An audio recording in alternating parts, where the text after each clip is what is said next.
Se le ha llamado de muchas formas. La Gran Guerra. La guerra que acabaría con todas las guerras. La Primera Guerra Mundial. El conflicto que involucró al mundo entre 1914 y 1918. Dejó una marca indeleble en el siglo XX y conformó el mundo en que hoy vivimos. Nunca se habían enfrentado las naciones a tal escala.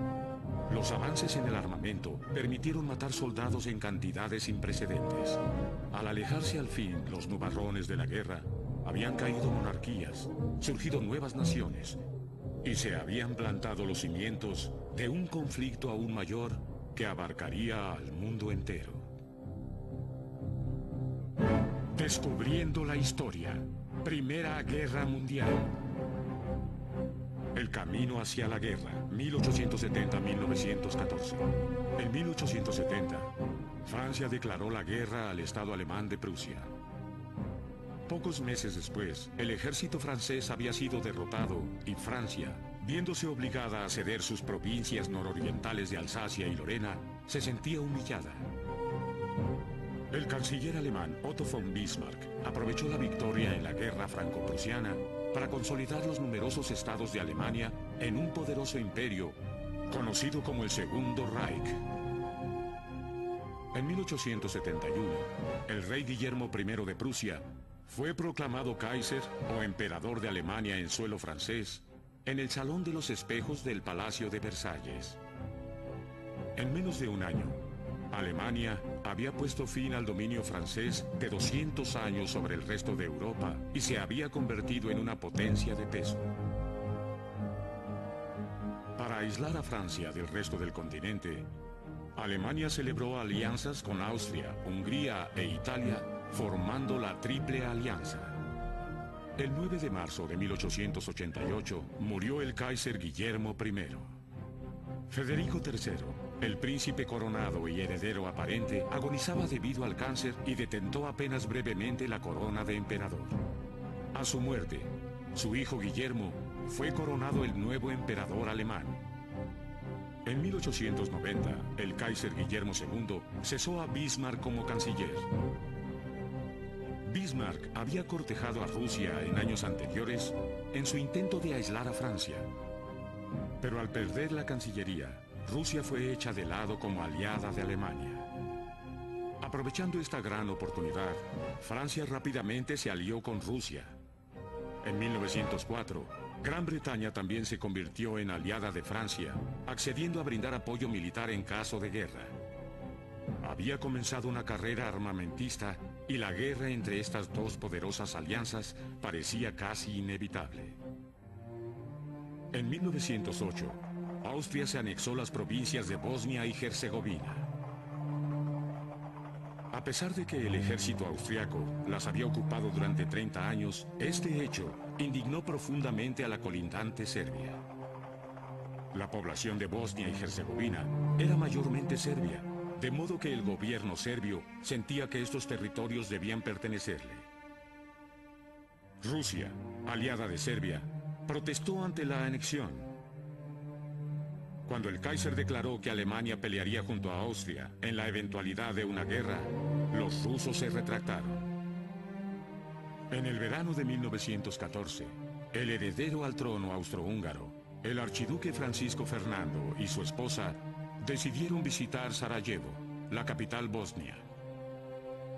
Los operativos de una organización terrorista serbia, conocida como la Mano Negra, estarían ahí con órdenes de asesinar al archiduque. La mañana del 28 de junio, Francisco Fernando y su esposa Sofía paseaban por la capital en un carro abierto. Uno de los asesinos arrojó una bomba al coche. El conductor la vio venir y rápidamente desvió el vehículo.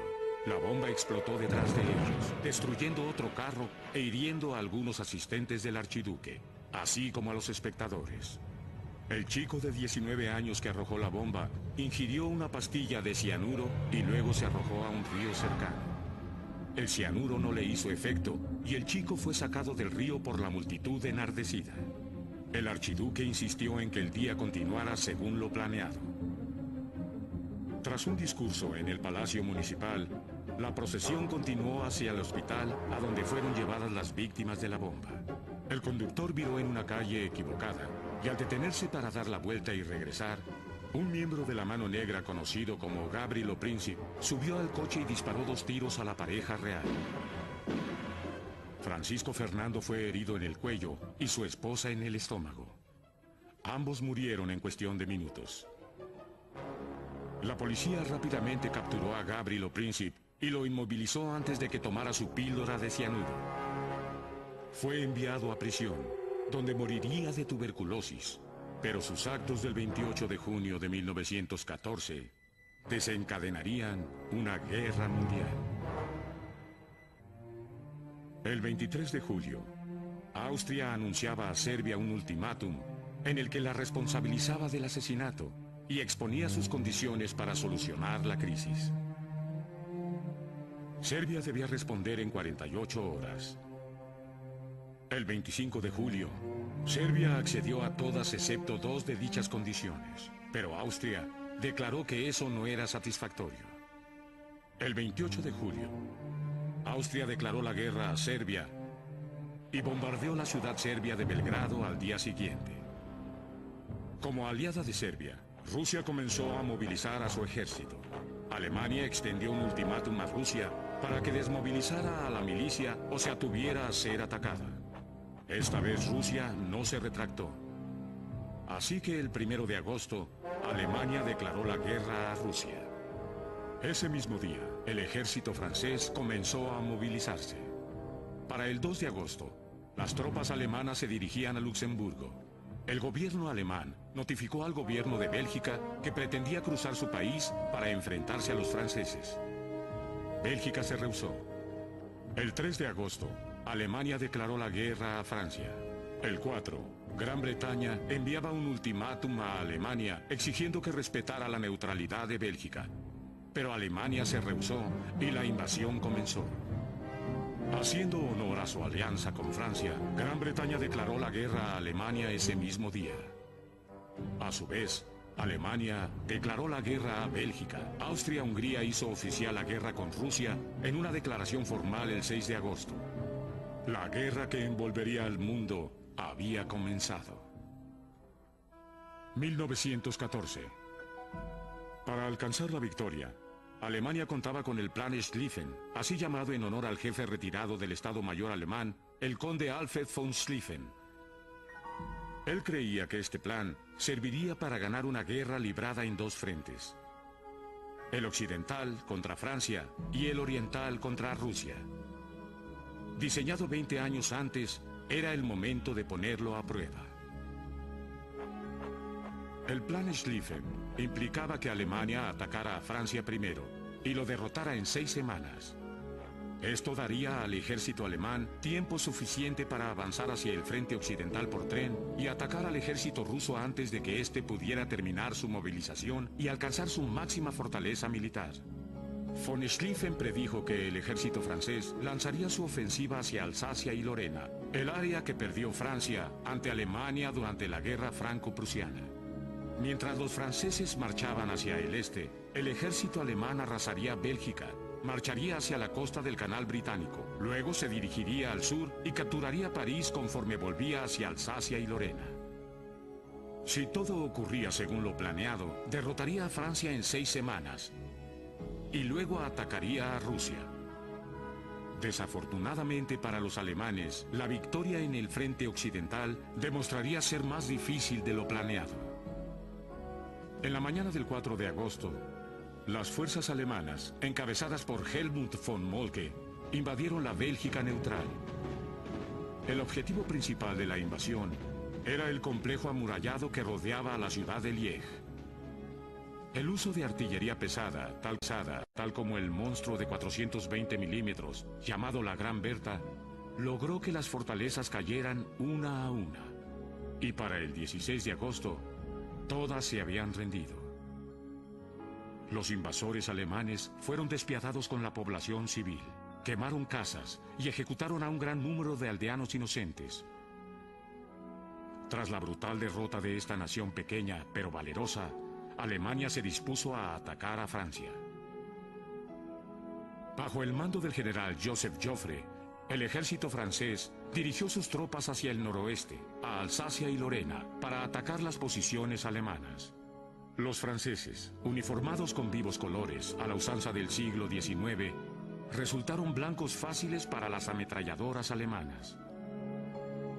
Entre el 20 y el 23 de agosto, 40.000 soldados franceses fueron masacrados en el campo de batalla.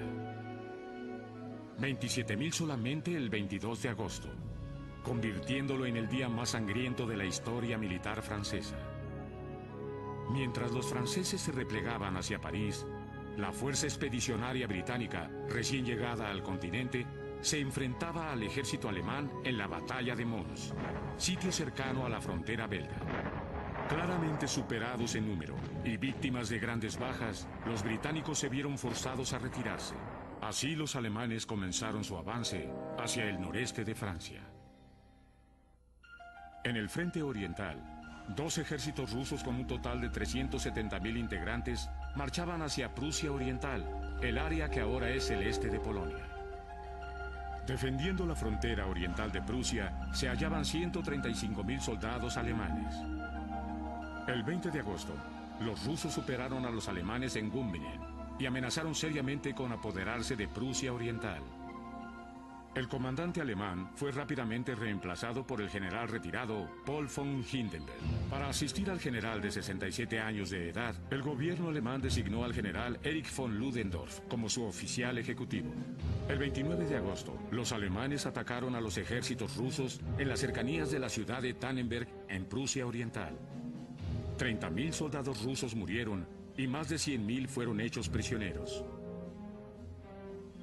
La batalla de Tannenberg fue la mayor victoria alemana de la guerra y convirtió a Hindenburg y a Ludendorff en héroes nacionales. En la campaña occidental, los británicos y los franceses se retiraban hacia el río Marne, a 31 kilómetros de París, la capital francesa. Los seguían 3 ejércitos alemanes. Apartándose del plan Schlieffen, el primer ejército alemán se dirigió al este de París en lugar de ir al oeste, dejando expuesto el flanco derecho alemán. El general francés Joffre, advirtiendo una gran oportunidad, atacó al primer ejército dando inicio a la batalla del Marne. A partir de los primeros días de septiembre, ambos ejércitos se atacaron encarnizadamente. Al debilitarse la posición francesa, el gobernador militar de París envió al frente a 6.000 soldados en taxi. Esta jugada brillante pareció cambiar la marea. Para el 14 de septiembre, todas las fuerzas alemanas se habían retirado. La invasión de París y el plan Schlieffen para una victoria veloz había fracasado. Muy pronto ambos bandos comenzarían a cavar trincheras y a instalar sus ametralladoras. Este fue el comienzo de la guerra de trincheras. En la primera batalla de Ypres, en octubre, se dio el último enfrentamiento a campo abierto hasta casi el final de la guerra en 1918. A finales de 1914, tanto las potencias aliadas como las centrales habían establecido líneas de fuego atrincheradas que abarcaban casi 320 kilómetros desde el Canal Británico hasta Suiza. El 29 de octubre, Turquía se unió a las potencias centrales y declaró la guerra a los aliados. Impidió los embarques aliados a Rusia y pronto amenazó con invadirla desde el sur. El 5 de noviembre, las potencias aliadas declararon la guerra a Turquía. Al término de 1914, 1 millón de soldados habían muerto en batalla y el final de la guerra era indiscernible. Uno de los incidentes más notables ocurrido en esta o cualquier guerra fue una tregua no oficial declarada en Nochebuena. A ambos lados de la línea de batalla, los soldados cantaban villancicos y deseaban a sus enemigos, al otro lado de la tierra de nadie, una feliz Navidad. Al día siguiente, algunos soldados alemanes y británicos se encontraron cara a cara y aprovecharon la tregua para sepultar a sus muertos. Por un instante, dejaron de ser soldados y fueron hombres. Pronto, la tregua terminó y volvieron a sus trincheras. Fue un brillante ejemplo del bien que quedaba en los corazones de los hombres y uno que no se repetiría hasta el final de la guerra. 1915. 1915 comenzó con Alemania efectuando el primer ataque aéreo a Inglaterra. Esto se logró arrojando bombas desde aeronaves inflables llamadas Zeppelins. En febrero, Alemania declaró un bloqueo submarino a Gran Bretaña para impedir la llegada de provisiones. Los primeros meses de 1915 también vieron cómo los intentos importantes de los aliados por recobrar posiciones ocupadas por los alemanes en Francia fracasaron a un costo de cientos de miles de vidas. El 22 de abril, los alemanes incorporaron una nueva arma a su arsenal: el gas venenoso. Durante un embate de fuego de mortero, en la segunda batalla de Ypres en Bélgica, liberaron gas de cloro por tubos colocados a lo largo de sus trincheras. El viento empujó la nube verde amarilla de veneno hacia los aliados, y poco después, los soldados huían de las trincheras, tosiendo y sofocándose. La línea aliada bien pudo ser rota en Ypres, de no ser por la valiente Primera División canadiense, que se precipitó al frente para defender la posición. El uso de gas venenoso en el transcurso de la guerra ocasionaría casi 80.000 muertes. En vista de que Francia y Gran Bretaña perdían cientos de miles de vidas, recurrieron a sus colonias en todo el mundo en busca de ayuda contra las potencias centrales. Tropas de Canadá, Australia y Nueva Zelanda, naciones de la Comunidad Británica, se unieron a la lucha al igual que la India colonial. Los franceses incorporaron soldados de sus colonias en Argelia, Marruecos, Senegal y Vietnam. Incluso Japón se unió a los aliados, derrotando al puerto colonial alemán de Tsingtao en China. La Gran Guerra ya abarcaba al mundo entero.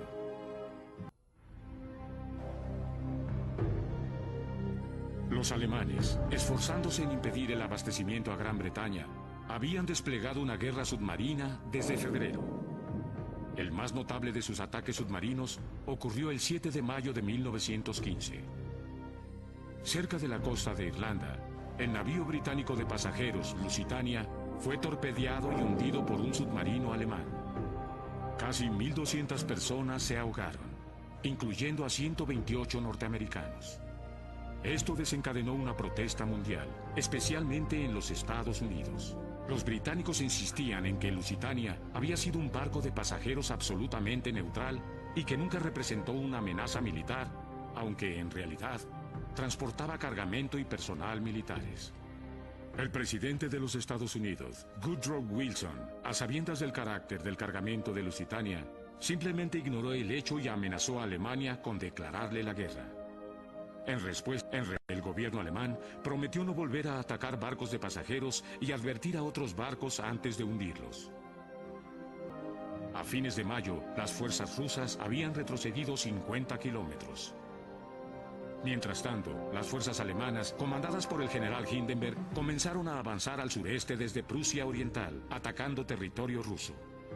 Para agosto, 800.000 soldados rusos habían caído prisioneros. Varsovia había sido capturada y la Polonia rusa estaba en manos de los alemanes. En Rusia, el apoyo al esfuerzo bélico se desvanecía rápidamente, y debido a esto, el mariscal de campo, el gran duque Nicolás, fue relevado de su puesto. Para recobrar la confianza del público, su primo asumió el control. El 1 de septiembre, el zar Nicolás II, emperador de Rusia, tomaba el mando de todas las fuerzas rusas. El 23 de mayo, Italia se separó de la Triple Alianza y declaró la guerra a Austria. A pesar de que Italia se había declarado neutral al comienzo de la guerra, ambicionaba territorios que se encontraban en poder de los austriacos. El Tratado de Londres, celebrado entre Italia y los aliados, prometía conferir estos territorios a Italia de unirse a la causa aliada.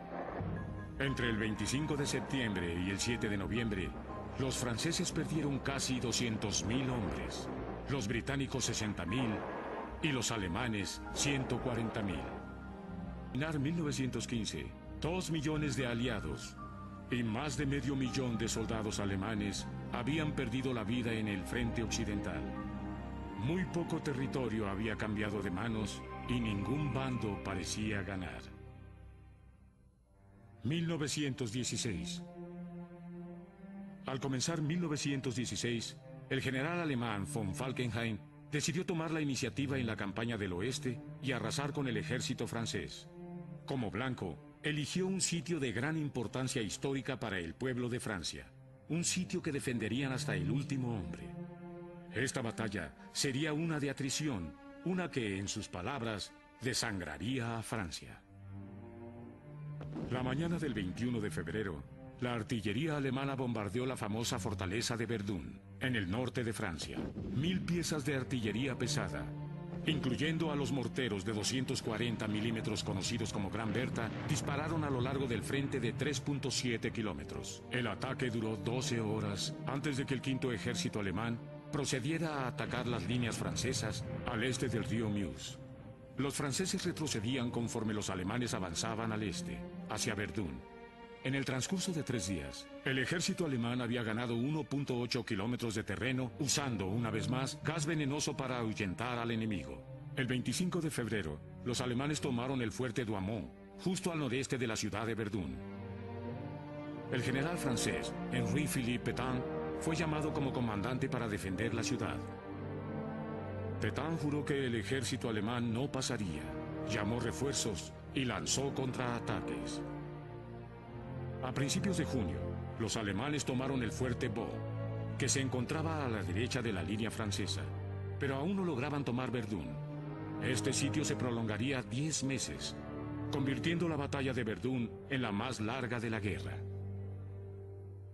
A partir del 4 de junio, 4 ejércitos rusos comandados por el general Alexei Brusilov lanzaron una ofensiva en la Polonia austriaca y obligaron a las tropas austriacas a retroceder casi 40 kilómetros, capturando de paso a 200.000 prisioneros. Mientras los rusos continuaban avanzando hacia el sur, a los Cárpatos, 15 divisiones alemanas fueron retiradas de la batalla de Verdún y enviadas a ayudar a Austro-Hungría. En septiembre, el avance ruso fue interrumpido por los refuerzos alemanes. Lo que había comenzado como la ofensiva rusa más exitosa de la guerra, concluyó con la muerte de 1 millón de soldados rusos y en su país con una desilusión aún mayor sobre el esfuerzo bélico. El 15 de septiembre, los británicos introdujeron una nueva arma contra las líneas alemanas, el tanque. Este procuró ciertas ganancias a los aliados, pero en vista de que la guerra con tanques se encontraba apenas en la infancia, no se lograron mayores avances en el frente occidental. La Gran Guerra no solo había cobrado su cuota a los soldados en el frente, sino también a la población civil de Europa. El invierno de 1916 a 1917 fue conocido como el invierno del nabo, debido a que los nabos eran el único alimento disponible en abundancia. Además, este fue un invierno crudo y difícil debido a la escasez de carbón para calefacción. A pesar de tanto sufrimiento, los líderes políticos de las naciones beligerantes no veían el fin de la guerra. 1917. Alemania declaró una guerra submarina sin cuartel el 1 de febrero. En respuesta, el presidente Wilson y los Estados Unidos rompieron relaciones diplomáticas con Alemania el 3 de febrero. Un mes antes, la inteligencia naval británica había interceptado un mensaje cifrado del secretario alemán del Exterior, Arthur Zimmermann, al embajador alemán en México. El mensaje decía que si México declaraba la guerra a los Estados Unidos en posible conjunción con Japón, el gobierno alemán lo apoyaría para recuperar el territorio perdido del suroeste de los Estados Unidos, que incluía a Texas, Arizona y Nuevo México. Los británicos entregaron el mensaje a los estadounidenses a finales de febrero, y el 1 de marzo, el telegrama Zimmermann fue publicado en la prensa. Los submarinos alemanes habían hundido barcos mercantes norteamericanos a mediados de marzo, así que Wilson finalmente decidió poner fin a la neutralidad norteamericana ante la Guerra Mundial. El 2 de abril, habló en una sesión conjunta del Congreso, y sosteniendo que el mundo debía ser salvaguardado para la democracia, instó al Congreso a declarar la guerra a Alemania. Con el apoyo arrollador de ambos partidos en el Congreso, el 6 de abril de 1917, los Estados Unidos de Norteamérica oficialmente declararon la guerra a Alemania. Pero mientras un país entraba a la guerra contra las potencias centrales, otro estaba por retirarse. La guerra había afectado profundamente a la población rusa. 15 millones de hombres habían ido a pelear. 15 millones habían muerto o sido heridos. Para el invierno de 1916-1917, la escasez de alimentos era tremenda y el pueblo estaba harto. El 8 de marzo de 1917, una multitud se reunió en las calles de Petrogrado, la capital rusa, en demanda de pan. Al decírsele que no había, se desencadenó una revuelta. Al día siguiente, la multitud había aumentado, al igual que la violencia. El 10 de marzo, el zar ordenó a su ejército que restableciera el orden en la ciudad. Pero los soldados no solo se rehusaron a reprimir a los alborotadores, sino que se unieron a las protestas del tumulto. Para el 12, la multitud y los soldados se habían apoderado de la ciudad. De las protestas masivas, se desprendieron dos facciones rivales. Los miembros de la Asamblea Rusa, llamada Duma, establecieron un gobierno provisional. También se estableció un consejo de representantes de obreros y soldados, llamado el Soviet de Petrogrado. Ya sin poder para gobernar, el zar Nicolás II abdicó al trono a favor de su hermano, el gran duque Miguel, el 15 de marzo. Miguel abdicó al día siguiente a favor del gobierno provisional. La dinastía Romanov, dirigente de Rusia desde el siglo XVII, había llegado a su fin. El zar y su familia fueron arrestados y enviados al exilio en Siberia y posteriormente asesinados. Los nuevos líderes del gobierno provisional decidieron seguir en la guerra y Alexander Kerensky fue nombrado ministro de guerra en mayo. El 1 de julio, Rusia lanzó su última ofensiva dentro de la Primera Guerra Mundial. El ejército ruso atacó a la línea austriaca en los alrededores de Lemberg y logró obligar a las tropas austroalemanas a retroceder casi 19 kilómetros. Sin embargo, la ofensiva no pudo ser sostenida y pronto las potencias centrales lanzaron una contraofensiva que empujó a los rusos 46 kilómetros detrás de su punto de partida. El fracaso de Rusia en su ofensiva final desencadenaría una segunda revolución.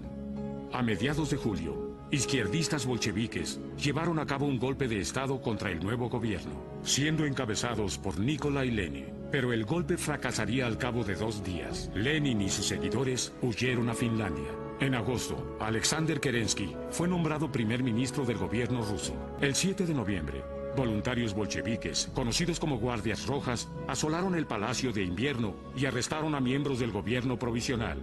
Alexander Kerensky abandonó Petrogrado y terminaría exiliándose a los Estados Unidos.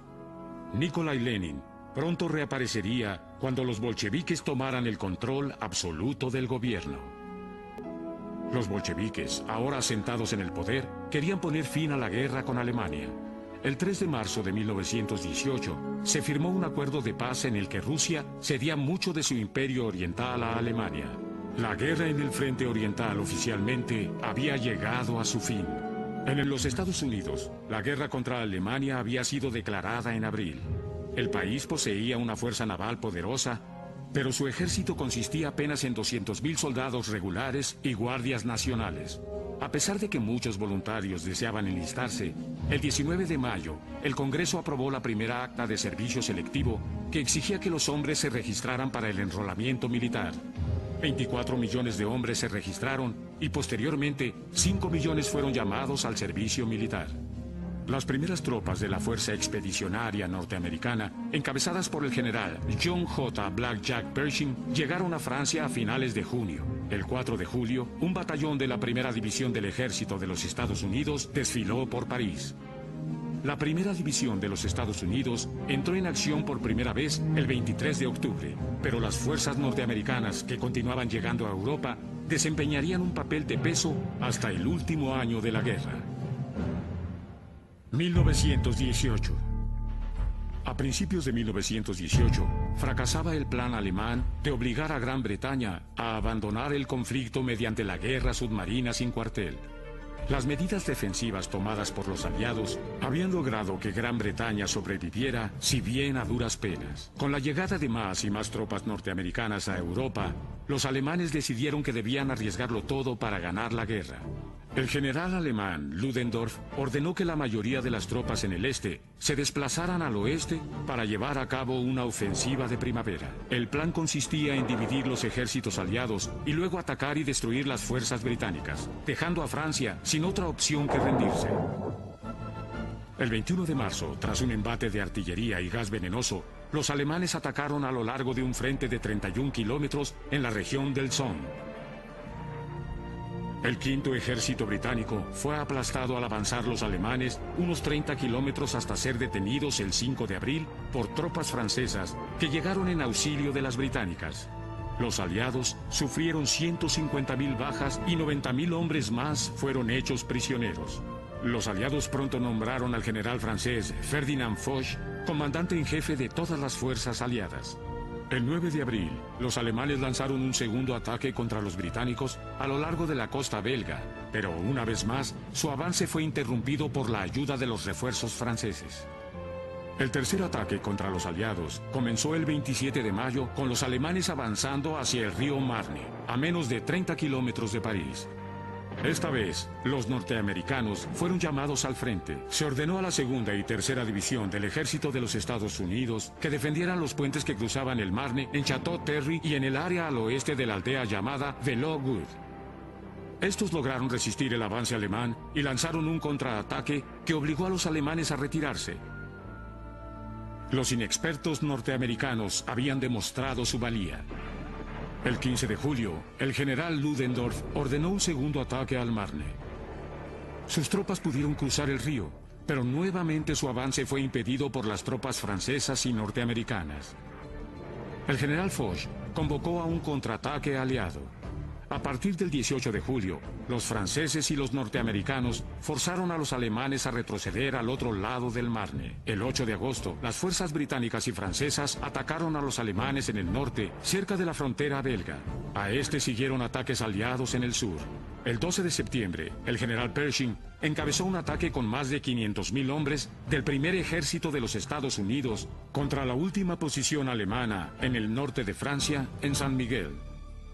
Fue una gran victoria norteamericana, en la que se tomaron 16.000 prisioneros alemanes y las bajas fueron únicamente 7.000.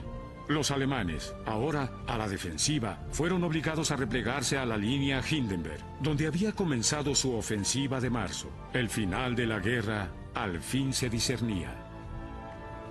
Para entonces, el aeroplano ya desempeñaba un papel importante en la guerra. A principios de la Primera Guerra Mundial, era usado básicamente para observación, pero pronto le fueron montadas ametralladoras y nació la era del combate aéreo. Los más notorios de los aviadores, conocidos como ases, fueron por Alemania el barón Manfred von Richthofen, quien se ganaría el sobrenombre de Barón Rojo tras derribar 80 aeroplanos, y el norteamericano Eddie Rickenbacker, quien derribó a 26. El aeroplano demostraría ser incluso más valioso en la Segunda Guerra Mundial, 20 años después. En septiembre, los aliados atacaron y derrotaron a las fuerzas búlgaras en Serbia. A fines de ese mes, Bulgaria firmaría un armisticio con los aliados para abandonar oficialmente la guerra. También en septiembre, el general Allenby guió a sus tropas británicas a la victoria en la campaña de Palestina. Tras cruzar las líneas turcas en Megiddo, se le unieron las fuerzas árabes guiadas por T.E. Lawrence y poco después tomaron Líbano y Siria. El 30 de octubre, Turquía derrotada firmó el armisticio, retirándose de la guerra. El 27 de octubre, el nuevo comandante italiano, el general Díaz, lanzó un ataque aliado contra los austriacos en Vittorio Veneto. El ejército austriaco fue completamente destrozado y para principios de noviembre, los italianos finalmente ocupaban Trieste. El 3 de noviembre, se negoció el armisticio entre Austria-Hungría y las potencias aliadas. Solo faltaba la derrota de Alemania. El 26 de septiembre, una ofensiva aliada fue lanzada al noroeste de Verdún, entre el río Meuse y el bosque de Argonne. 9 divisiones de los Estados Unidos, un total de 200.000 hombres, atacaron las posiciones alemanas a lo largo del frente de 15 kilómetros. En el transcurso de las 7 semanas siguientes, más de 1 millón de soldados norteamericanos entraron en acción en la ofensiva de Meuse-Argonne. Más de 120.000 hombres murieron. Oficiales como Harry S. Truman George S. Patton y Douglas MacArthur demostraron su fuerte liderazgo. Cada uno jugaría un papel fundamental en la Segunda Guerra Mundial. El 8 de octubre, un cabo norteamericano de nombre Alvin York capturó, él solo, a 132 soldados alemanes. Fue promovido a sargento y se convirtió en el soldado más condecorado de la guerra. El 29 de septiembre, la Fuerza Expedicionaria Británica, dirigida por el general Haig, finalmente atravesó la línea Hindenburg y comenzó a avanzar a campo abierto. Al terminar octubre, los norteamericanos habían tomado el control absoluto del Argonne. El general Pershing entonces ordenó a sus hombres avanzar hacia la ciudad de Sedan. El 28 de octubre, se ordenó a la Fuerza Naval Alemana, ubicada en el puerto de Kiel, que marchara a pelear, pero se amotinó negándose. Sencillamente estaba harta de la guerra, al igual que el pueblo alemán. El 9 de noviembre, estalló una revolución a gran escala y Alemania fue declarada república. El Kaiser Guillermo II fue forzado a abdicar al trono y huyó a los Países Bajos para nunca volver. Delegados alemanes fueron enviados por tren a Francia para negociar el fin de la guerra con los aliados. A las 5 de la mañana del 11 de noviembre, Alemania se rindió y firmó el armisticio. 6 horas después, se ordenó el cese a las hostilidades. Y así, la 11ª hora del 11º día del 11º mes del año 1918, la Primera Guerra Mundial oficialmente llegaba a su fin. El nuevo orden mundial. En enero de 1918, el presidente Wilson presentó su plan de paz ante el Congreso de los Estados Unidos. Este plan, conocido como los 14 puntos, incluía la libertad de los mares, la autodeterminación para varias naciones involucradas en la guerra y el establecimiento de una Liga de las Naciones para mantener la paz. En diciembre de 1918, zarpó a Europa para implementar su plan de paz. La Conferencia por la Paz comenzó en París el 18 de enero de 1919, presidida por 70 delegados de 27 países. Conocidos como los Cuatro Grandes, el primer ministro británico, Lloyd George, el primer ministro francés, Georges Clemenceau, el primer ministro italiano, Vittorio Orlando, y el presidente de los Estados Unidos, Woodrow Wilson, fueron, por mucho, los delegados más prominentes e influyentes en la conferencia. Se dieron a la tarea de elaborar un nuevo mapa de Europa. Los estados rusos de Finlandia, Estonia, Latvia, Lituania y Polonia obtuvieron su independencia. El Imperio Austrohúngaro fue dividido en Checoslovaquia, Austria, Hungría y Yugoslavia, que incorporó a las naciones de Serbia y Montenegro. Italia y Bulgaria extendieron su territorio y las provincias de Alsacia y Lorena fueron devueltas a Francia. En el Medio Oriente, el Imperio Turco fue dividido, otorgándosele a Gran Bretaña el control de Palestina, Transjordania e Irak, y Siria quedó bajo el control de Francia. A Alemania se le imputaría la responsabilidad de la guerra, viéndose obligada a pagar todos los daños. Su ejército debía reducirse a 100.000 hombres. No podría tener fuerza aérea ni submarinos. La República Alemana se convertiría en una zona neutral ocupada por tropas aliadas. Alemania no tuvo otra opción que aceptar estas duras condiciones impuestas por las potencias aliadas. El 28 de junio de 1919, el Tratado Oficial de Paz fue firmado por Alemania y los delegados de los aliados en el Salón de los Espejos del Palacio de Versalles. El presidente Wilson se vio obligado a abandonar algunos de sus 14 puntos, pero la inclusión de la Liga de las Naciones permaneció intacta. Wilson regresó a los Estados Unidos y presentó el Tratado de Versalles ante un Senado decidido a mantenerse al margen de los asuntos internacionales. Para granjearse el apoyo popular, el presidente Wilson recorrió el país por tren, cubriendo 5.000 kilómetros en 22 días. Pero este viaje de presentaciones públicas resultó ser demasiado para él. Sufrió una embolia que lo dejaría parcialmente paralizado el resto de su presidencia. Más adelante, el Tratado de Versalles sería revocado en el Senado por 7 votos. Los Estados Unidos no se unirían a la Liga de las Naciones. La Primera Guerra Mundial dejó tras de sí un legado de muerte y destrucción sin precedente. 9 millones de soldados muertos, otros 20 millones heridos. Millones de civiles murieron de hambre y enfermedades en los países desgarrados por la guerra en Europa y Asia. Además, la guerra tuvo otras repercusiones. El comunismo se convertiría en una fuerza política importante a nivel mundial cuando Nikolai Lenin y después José Stalin transformaran a Rusia y sus territorios circundantes en la URSS, la Unión de Repúblicas Socialistas Soviéticas. En 1919, un hombre que había sido cabo durante la guerra, Adolf Hitler, se unió al Partido Nacional Socialista Alemán de los Trabajadores, los nazis, y poco después se convertiría en su líder. La campaña para devolver a Alemania su antigua gloria llevó a los nazis al poder en las elecciones generales de 1932.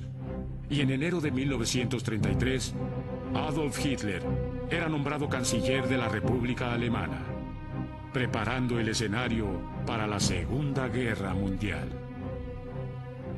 Doblaje hecho en México por AF de Dubbing House.